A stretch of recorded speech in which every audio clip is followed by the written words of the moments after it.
கர்த்தருடைய நாமத்திற்கு மகிமை உண்டாகட்டும். Praise be to the name of the Lord. கர்த்தராகிய இயேசு கிறிஸ்துவின் கிருபையோடும் With the grace of our Lord Jesus Christ, பரிசுத்த ஆவியுடைய பிரசன்னத்தோடும் with the presence of the Holy Spirit, நாங்கள் உங்களை சந்திப்பதிலே we are meeting you today. மிகுந்த மகிழ்ச்சி அடைகின்றோம். We are so glad for that. நீங்களும் மகிழ்ந்திருப்பதை நான் விசுவாசிக்கின்றோம். I'm believing you are also believing the same. ஏனென்றால் Reason, கர்த்தருக்குள் மகிழ்ச்சியா இருப்பதே நமக்கு பலம் என்று பார்க்கிறோம். it is a strength when we are rejoicing in the Lord.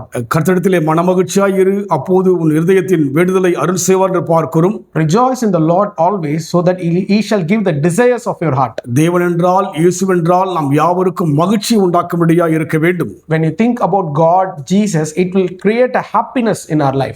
ஏனென்றால் தேவன் நம்மை அவருக்காக பிரித்தெடுத்து தெரிந்து வைத்திருக்கிறார். Because he has separated us for himself from this world. அதைதான் நேற்று தியானித்தோம். That is what we meditated yesterday. இஸ்ரவேல் மக்கள் எகிப்திலே 430 வருஷங்கள் அடிமைகளாக இருந்தார்கள். People of Israel were being slave in Egypt for 430 years.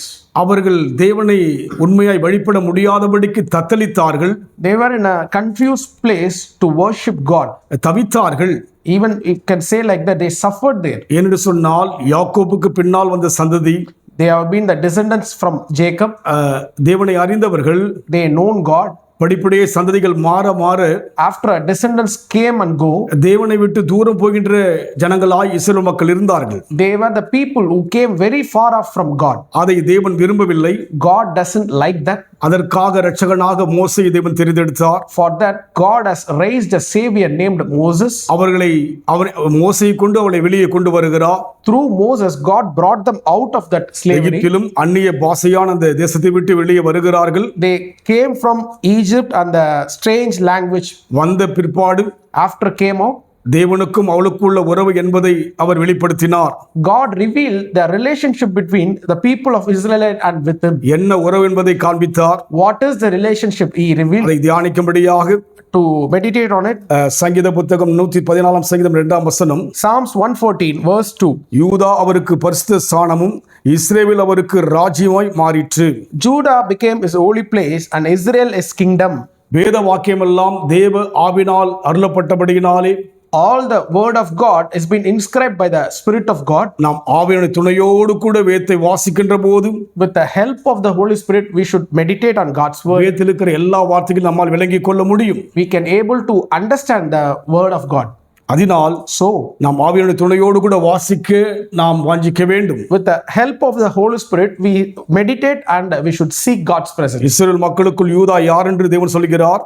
God said who Judah is. யூதா அவருக்கு பரிசுத்த ஸ்தானமும், Judah is his holy place, இஸ்ரவேல் அவருக்கு ராஜ்யமாய் மாறிற்று. and Israel is kingdom. எகிப்தில் இருக்கும் வரைக்கும், They were in Egypt. அவர்கள் அந்நிய ஜனங்களோடு கூட பிணைந்திருக்கிற வரைக்கும், They have been a fellowship with a strange speaking language. தேவன் தங்க முடியாதபடி அவர்கள் வாழ்க்கையில் இருந்தார். In the life of those people, God doesn't went into their life. அவர்கள் எகிப்தை விட்டு புறப்பட்டு வந்த பிற்பாடு, When they came out of Egypt, தேவன் சொல்கிறார், God said யூதா அவருக்கு பரிசுத்த ஸ்தானம் என்று சொல்லி. Judah became his holy place. யூதா என்று சொன்னால் துதி. Judah means praise. துதிக்கின்ற மக்களாய் மாறுகின்ற போது, When we turn into a praise speaking people, தேவன் அவர்கள் நடுவிலே கடந்து வருகிறவராய் இருக்கிறார். God will come and dwell in between them. தேவன் மாத்திரமல்ல, Not only God. ராஜ்யமே இறங்கி வருகிறது. And it says the kingdom itself comes. ராஜ்யம் வருவதாக என்று ஜெபிக்கிறோம் அல்லவா? As we pray, the kingdom of God comes. ராஜ்யமே இறங்கி வந்தது. The kingdom itself came down. இஸ்ரவேல் மக்களுக்கு பெரிய பாதுகாப்பு. It was a protection to the people. வனாந்தர வழியிலே பெரிய பாதுகாப்பு. They walking in the wilderness, it was a protection to them. தேவனை சிந்திக்கின்ற மக்களாய் மாறுகிறார்கள். They changed as a people thinking about God. தேவனை துதிக்கின்ற மக்களாய் மாறுகிறார்கள். They are turning their lives into praising God. பரிசுத்த தேவன் ஸ்தானமாய் இறங்கி வருகிறார். Holy God is coming as a dwelling between. ராஜ்யமே அவளை சூழ்கிறது. Kingdom has been surrounding them. அதுபோல் நம் வாழ்க்கையில் கூட Like the same manner in our life, துதிக்கின்ற மக்களாய் நாம் இருப்போம் என்று சொன்னால், when we become a praise worshipper people, பரிசுத்த தேவனுடைய ஸ்தானம் நமக்குள்ளே கடந்து வரும். Holy God's presence will come into us. நம்மை சூழ்ந்து ராஜ்யம் சூழ்ந்திருக்கும். His kingdom will surround us. நம்முடைய வாழ்விலே தூதர்கள் சூழ்ந்திருப்பார்கள். His holy angel will surround us. நாம் போகின்ற வழியெல்லாம் நம்மை பாதுகாக்கும்படியாய் தூதர்கள் கடந்து வருவார்கள். Wherever we are going, His angels will protect us. என்ன அருமையான அனுபவம் அது. How great experience it is. அன்றைக்கு அந்த அனுபவத்தில் வாழ்ந்த அந்த ஜனங்களைப் போல On those days, they have that experience. இன்றைக்கு நம்மை கர்த்தர் பாதுகாக்க விரும்புகிறார். Today, God wants to protect us. நாம் அவருடைய பரிசுத்த சனமும் We are His holy people அவருடைய ராஜ்யமாய் இருக்கிறோம். and we are His kingdom. உலகத்தில் எப்பேற்பட்ட சம்பவங்கள் நடந்தாலும் கூட Whatever thing happen in this world, துதிக்கின்ற மக்களுக்கும் praise worshippers will, தேவன் தெரிந்து கொள்ளப்பட்ட மக்களுக்கும் the one who is selected by எந்த God, பாதிப்பும் வராது. they don't have any எந்த consequence. வேதனையும் வராது. They don't face any தேவ suffering. ராஜ்யம் நமக்காக சூழும்படியே கடந்து வரும். God's kingdom is surrounding us. அன்றைக்கு நடந்தது போல Like happened on those இன்றைக்கு days. கர்த்தர் நடத்த வல்லவராய் இருக்கிறார். Today also God can do இந்த that. 3ஆம் மாதம் கடைசி நாளிலும் கூட We are standing in the 3rd month பல last day. காரியம் நடக்க வேண்டிய யோசிக்க We வேண்டாம். are thinking many things didn't happen. பல காரியம் முடிவு என்று யோசிக்க We வேண்டாம். are thinking many things didn't happen துதிக்கின்ற properly. மக்களாய் மாறுவோம். Turn you into இந்த 3 மாதம் நடக்காத காரியத்தை the thing which didn't happen for நாம் 3 months. 4ஆம் மாதம் கடந்து போகும்போது When we are entering in the 4th month, தேவன் நடத்த வல்லவராய் இருக்கிறார். God will perform in our காரணம் life. துதிக்கின்ற மக்கள், Reason we are a praise worshippers. தேவனால் அங்கீகரிக்கப்பட்ட மக்கள், Because we are a chosen people. தேவனால் பிரித்தெடுக்கப்பட்ட மக்கள். Because we are the people who have been separated by God. இதனால் இந்த அனுபவத்தோடு இருப்போம். So with this experience we stand. 3 மாதம் நடக்கும் என்று யோசிக்க வேண்டாம். 3 months didn't happen. We don't think. அவருடைய ஆண்டுகளுக்கு முடிவே கிடையாது.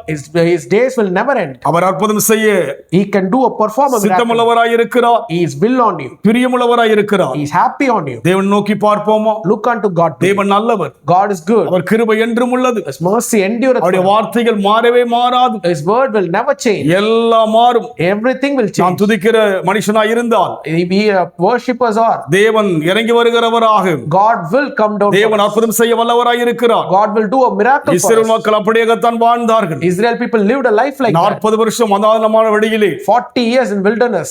அவர்களை தேவன் பாதுகாத்தார். God protected them. தேவன் நடத்த வல்லவராய் இருக்கிறார். God is able to அவரை lead நோக்கி us. பார்ப்போம். Look unto God today. அன்பின் ஆண்டவரே, Dear God, நாங்கள் துதிக்கின்ற மக்களை மாறும்போது we are a praise worshippers. யூதாவிற்கு பரிசுத்த ஸ்தானமும் இஸ்ரவேல் அவருக்கு ராஜ்யம் ஆயிற்று வண்ணமாக As Judah is his holy place and Israel is நாங்கள் kingdom. துதிக்கின்றோம். We are praising you. வரப்போகின்ற புதிய மாதத்திலே And the new month, அற்புதம் செய்யப்பதற்கு ஸ்தோத்திரம். you are going to perform a miracle. Reeka பலதுருபியாதியா. Thank you, Lord. நாங்கள் அதை எடுத்து விட்டு புறப்பட்டு வருகிறோம். We are coming out from that place. அந்நிய நுகத்தோடு பிணைக்காதபடிக்கு இன்றைக்கு நாங்கள் ஆண்டவரே ஒரு தீர்மானம் பண்ணுகிறோம். Yes, we are making a decision. We don't have any fellowship with the strangers. நீர் பொறுப்படுத்திக் கொள்ளுங்க. You take control of us. இயேசுவின் நாமத்தில் பிதாவே. In Jesus' name we pray. கர்த்தர் ஆசீர்வதிப்பாராக. God bless.